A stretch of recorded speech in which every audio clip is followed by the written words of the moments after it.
आपके साथ में हूँ शिल्पा रावत। बुलेटिन की शुरुआत में इस वक्त सीएम योगी की बात सबसे पहले करते हैं, जिन्होंने इंडी गठबंधन पर बड़ा हमला बोला है। बिना नाम लिए बड़ा हमला किया गया। इंडी गठबंधन के 3 बंदर हैं, पप्पू, टप्पू और अप्पू। 3 बंदर हैं। पप्पू कभी सच बोल नहीं सकता, टप्पू कभी अच्छा देख नहीं सकता, अप्पू कभी सच सुन नहीं सकता। तो बिना नाम लिए यहाँ पर निशाना साधा गया है इंडी गठबंधन पर सीएम योगी आदित्यनाथ की तरफ से। तो सीएम योगी आदित्यनाथ ने क्या कुछ कहा वो आप सुनिए। बहन और भाइयों, आपने गांधी जी के 3 बंदरों के बारे में सुना होगा। गांधी जी के 3 बंदर थे। गांधी जी ने तो उनको उपदेश दिया था, बुरा मत देखो, बुरा मत सुनो और बुरा मत बोलो। लेकिन आज इंडी गठबंधन के 3 और बंदर आ गए। ये 3 बंदर पप्पू, टप्पू और अप्पू के नाम पर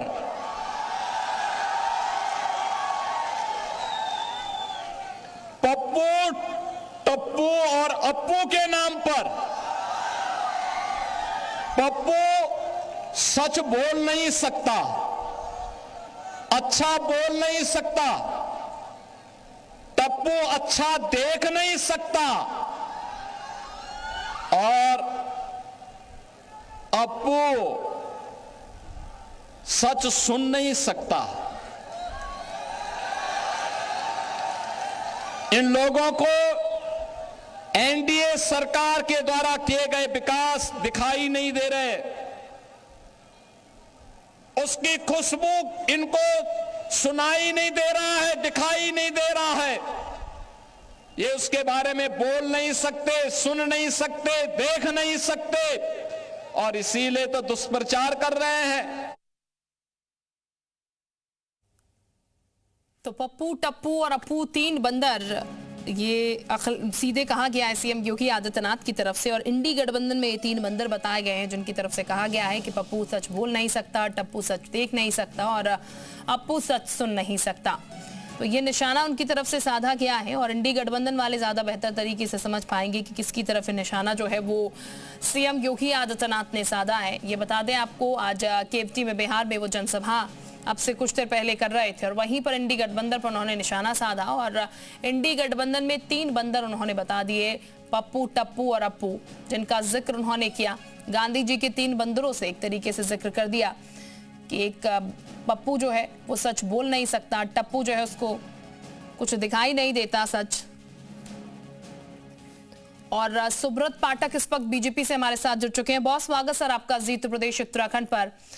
पाठक साहब, पप्पू, टप्पू, अप्पू का जिक्र हो रहा है इंडी गठबंधन में। ये 3 पप्पू, टप्पू, अप्पू आ चुके हैं अब यहाँ पर, जिनको सच सुनाई नहीं देता, दिखाई नहीं देता और सच बोल नहीं सकते। ये किसकी तरफ से इशारा किया गया है? नाम भी क्लैरिफाई कर दे तो शायद इंडी गठबंधन वालों को पता चल जाए किसको पप्पू बोलना है, किसको टप्पू और किसको अप्पू। देखो, नाम आप भी समझ गई हैं, नाम पूरा देश समझ गया है किसको कहा गया, कौन नहीं जानता। देखो, जिस प्रकार से आपने देखा है कि गंदी राजनीति विपक्ष के द्वारा की जा रही है और शायद जिनको भारत की निगेटिविटी दिखती है, भारत की पॉजिटिविटी कभी दिखती ही नहीं उनको, वो देखना चाहते भी नहीं है। और यही कारण है कि आपने देखा होगा देश के प्रधानमंत्री के लिए, उत्तर प्रदेश के मुख्यमंत्री के लिए और अब सब बोलते बोलते उनका विरोध करते करते ये लोग देखो धीरे धीरे ये हिंदुत्व का भी विरोध करने लगे और फिर राष्ट्र का भी विरोध करने लगे। तो स्वाभाविक है, इस प्रकार की लोगों के लिए क्या ही कहा जाएगा। तो ये मुख्यमंत्री जी ने इस प्रकार की बात कही है तो सही कही है। नहीं सुब्रत पाठक जी, जिन पप्पू, टप्पू, अप्पू की बात आप कर रहे हैं वो तो कहते हैं सच का पुलिंदा लेकर हम ही चल रहे हैं और बीजेपी जो है वो इस तरीके की राजनीति करती है कि धर्म को बांटने लगती है। जो काम किए गए वो तो कहते हैं हमारे कामों को बीजेपी जो है वो गिनाती हुई नजर आती है। सुब्रत जी, आवाज मिल रही है? आपकी आवाज मेरे तक आ रही है। मेरी आवाज आ रही है? जी जी जी जी सुब्रत जी, मैं वापस आपके पास लौटे। धर्मेंद्र जी इस वक्त हमारे साथ समाजवादी पार्टी से जरा जुड़ चुके हैं, उनका भी जरा रुख कर लेते हैं। बहुत स्वागत सर आपका भी उत्तर प्रदेश उत्तराखंड पर। धर्मेंद्र जी, जिक्र हो रहा है पप्पू टप्पू अप्पू का, और कहा जा रहा है पप्पू सच बोल नहीं सकता, टप्पू को सच दिखता नहीं है, अप्पू को सच सुनाई नहीं देता है। यहाँ पर अप्पू टप्पू अब आप डिसाइड कर लीजिए कौन है, क्योंकि बीजेपी आज सीएम योगी आदित्यनाथ ने जो बयान दिया उनकी तरफ से इंडी गठबंधन में 3 पप्पू टप्पू अप्पू बताए गए हैं। नमस्कार। देखिए, वैसे तो राजनीति में हम लोग भाषाई मर्यादा के पक्षधर हैं और हमेशा किसी भी नेता को जबान खोलने के पहले बहुत विचार करना चाहिए कि उनके इन शब्दों का प्रयोग कर रहा है। लेकिन उत्तर प्रदेश की स्थिति क्रमोवेश जो योगी आदित्यनाथ जी वहां कह रहे हैं वही स्थिति है, क्योंकि पप्पू के रूप में योगी आदित्यनाथ जी आंख बंद करके बैठे, जमीन पे कितना भ्रष्टाचार है, स्वास्थ्य, शिक्षा, महंगाई, बेरोजगारी से जनता त्राही त्राही कर रही है, और उनके 2 डिप्टी सीएम जो है अप्पू और टप्पू अगल बगल लगा करके ये पूरे प्रदेश का कबाड़ा कर दे रहे हैं। तो योगी जी तो अपनी ही बात बता रहे हैं कि हम उत्तर प्रदेश में सत्ता में हैं, देश में मोदी जी की सत्ता है, अगर कुछ जमीन पर हो नहीं रहा है, स्वास्थ्य व्यवस्था वेंटिलेटर पर है, शिक्षा का कबाड़ा कर रखा है इन्होंने, केवल झूठे भाषण, मंचों से नफरती बयान, इसके अलावा तो इनके पास कुछ नहीं है। तो सच यही है कि जो कह रहे हैं अप्पू पप्पू टप्पू वो सब उन्हीं पे फिट होता है। जोगी बाबा खुद पप्पू के रूप में आंख नाक कान बंद करके बैठे हैं और दोनों डिप्टी सीएम उनके जैसे क्रूर सिंह के आमीन और नाजिम हुआ करते थे, वही हाल है कि क्रूर सिंह है, 2 आमीन नाजिम अगल बगल उनके टहल रहे हैं। इसी हाल में उत्तर प्रदेश साहब अभी तो बॉल आपके कोर्ट में वापस फेंक दिए धर्मेंद्र जी ने। तो यही तो इनका फ्रस्ट्रेशन है कि जिस तरीके से आज जो काम हुआ है, जो परिवर्तन हुआ, वो धरा के ऊपर दिखाई पड़ रहा है। सब देख रहे हैं, सब जान रहे हैं। कोई ऐसे ही दूसरी बार सरकार बन गई क्या? ऐसे ही तीसरी बार दिल्ली में सरकार बन गई क्या? तो कुल मिलाकर जो परिवर्तन हुआ है देख रहे हैं। पहले नेताओं के घर बनते थे, अब आम गरीबों के घर बन रहे हैं। तो ये सब एक बड़ा परिवर्तन है। भ्रष्टाचार क्या था, जंगल राज क्या था, कि जनता ने देखा नहीं। सांप्रदायिकता, रोज दंगे उत्तर प्रदेश में क्या देखा नहीं। अपराधी जाता था थाने में, थानेदार सुरक्षित नहीं था। जनता की स्थिति क्या रही होगी लोगों ने देखा नहीं क्या? तो उत्तर प्रदेश की क्या हालत थी लोगों ने देखा, देश के क्या हालत थे 2014 से पहले लोगों ने देखा है।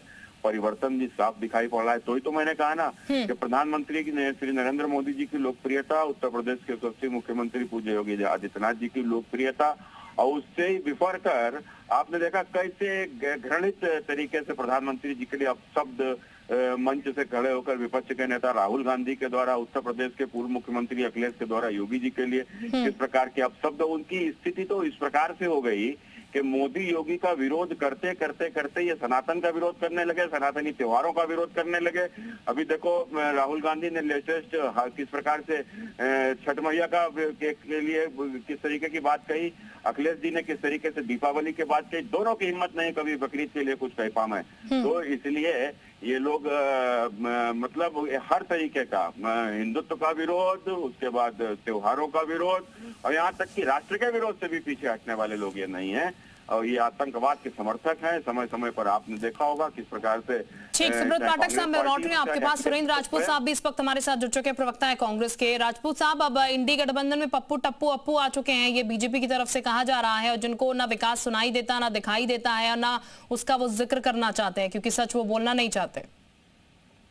देखिए, दलित हैं, शोषित हैं, पिछड़े हैं, वंचित हैं, ये सब भारतीय जनता पार्टी को तो बंदर ही लगेंगे। हमेशा इनकी यही आदत रही है, दलितों को, शोषितों को, पिछड़ों को बंदर कहना, उनको इस तरीके से क्या नाम सामाजिक रूप से प्रताड़ित करना, संविधान की बातें न करना, ये सब हम सब लोगों को तो, क्योंकि हम लोग नल नील कोल भील पिछड़े दलित आदिवासी नौजवान महिला किसान की बात करते हैं, तो दलित शोषित और जितने भी लोग हैं इनको तो बंदर ही लगेंगे। तो बीजेपी तो कहती है हम तो दलितों के शुभचिंतक है, दलितों को उत्थान के लिए हम लगातार काम कर रहे हैं। बीजेपी तो ये डंका बजाती है सर। उन्हीं लोगों को बंदर भी तो कह रहे हैं। सुब्रत पाठक साहब, दलितों को आप बंदर कह रहे हैं?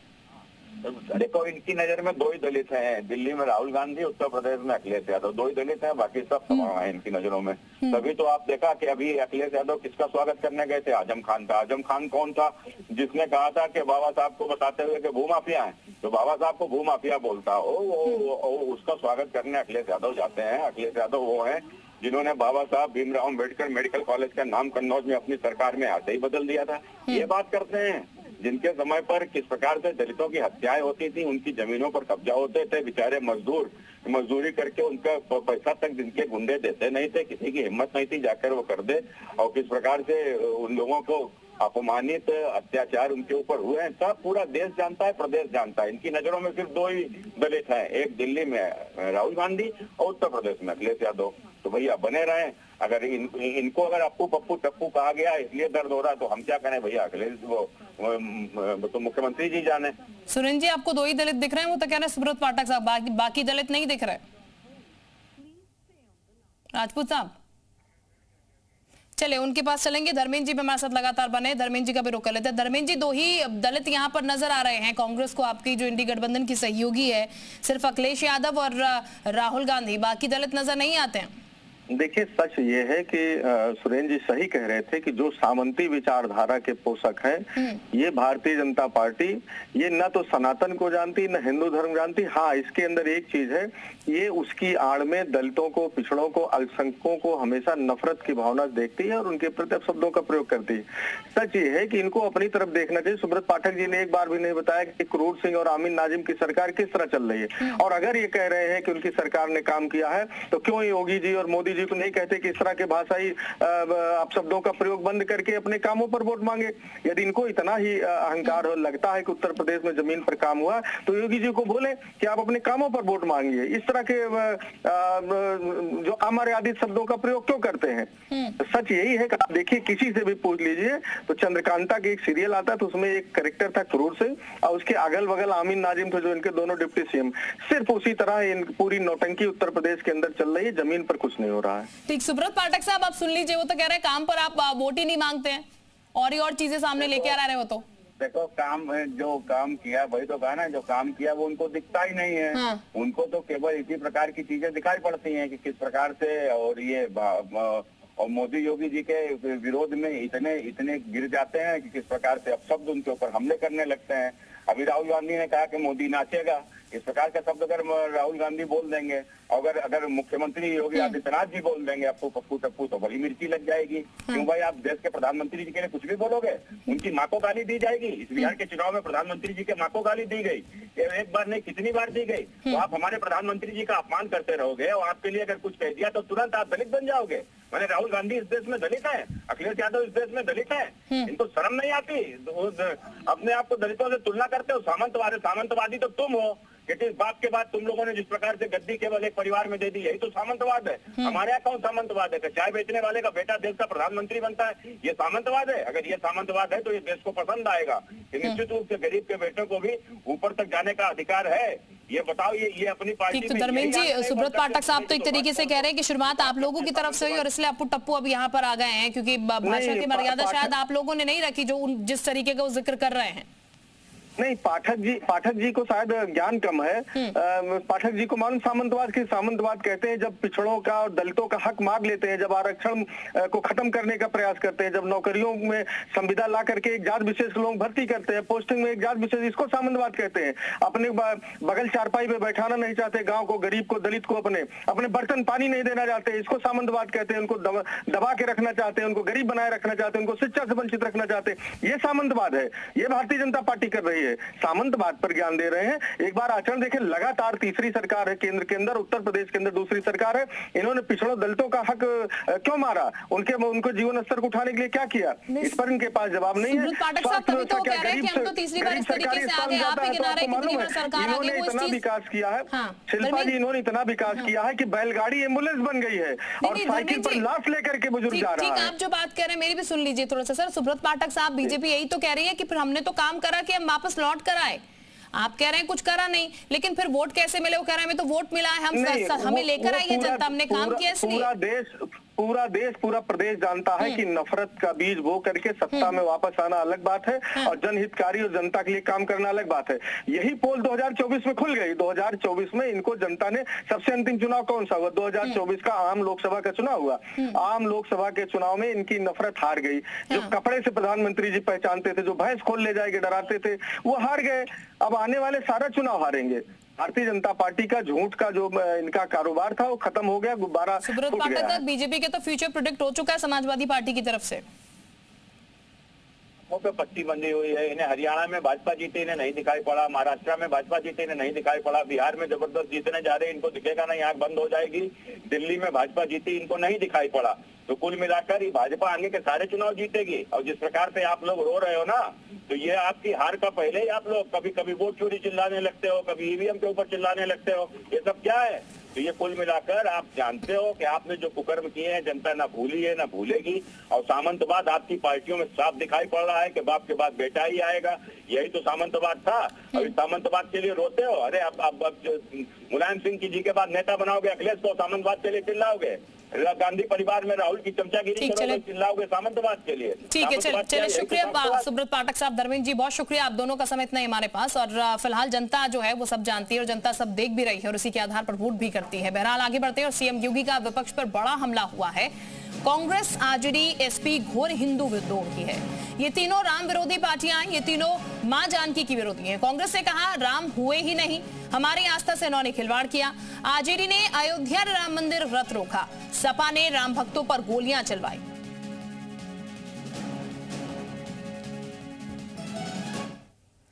ये जो आरजेडी है, ये जो कांग्रेस है और इनका एक पार्टनर उत्तर प्रदेश में है समाजवादी पार्टी के रूप में, ये घोर हिंदू द्रोही है, राम द्रोही है, मां जानकी के विरोधी हैं। जो राम का विरोधी होगा, मां जानकी का विरोधी होगा, हमारा भी विरोधी होगा। आप याद करिए, ये कांग्रेस है जिसने कहा था राम हुए ही नहीं। भगवान राम और मां जानकी के अस्तित्व पर इन्होंने प्रश्न खड़ा किया था। ये परम पिता परमेश्वर की साक्षात प्रतिमूर्ति है राम और जानकी। उनके अस्तित्व पर प्रश्न खड़ा करके हमारी आस्था के साथ कांग्रेस ने खिलवाड़ किया था। सुप्रीम कोर्ट में इन्होंने एफिडेविट दिया। बहनों और भाइयों, एक और इनके द्वारा सुप्रीम कोर्ट में दिया गया एफिडेविट और दूसरी तरफ अयोध्या में राम मंदिर के रथ को रोकने का काम किया, करने का पाप किया था आरजेडी ने। इसी बिहार की धरती पर दंगों की आग में झोंकने का काम किया था और समाजवादी पार्टी ने अयोध्या में राम भक्तों पर गोलियां चला करके पूरी अयोध्या को लहूलुहान करने का पाप किया था। तो सीएम योगी ने फिर दोहराया, बटेंगे तो कटेंगे, बटेंगे नहीं कटेंगे भी नहीं। ये उनकी तरफ से कहा गया। याद करना, बटे थे तो कटे थे, बटेंगे नहीं तो कटेंगे नहीं, एक रहेंगे तो सेफ रहेंगे। ये सीएम योगी आदित्यनाथ की तरफ से कहा गया। एनडीए की विजय बिहार की विजय के साथ जोड़ करके देखना होगा और इसके लिए बहन और भाइयों, बटेंगे नहीं, कटेंगे भी नहीं। याद करना, बंटे थे तो कटे थे, बटेंगे नहीं तो कटेंगे नहीं, एक रहेंगे तो सेफ भी रहेंगे। तो सीएम योगी ने कहा है बटेंगे नहीं कटेंगे भी नहीं, उनकी तरफ से एक रहेंगे तो सेफ रहेंगे। केवटी बिहार में जनसभा कर रहे थे और वहीं पर उन्होंने तमाम बातें अपने संबोधन में कही।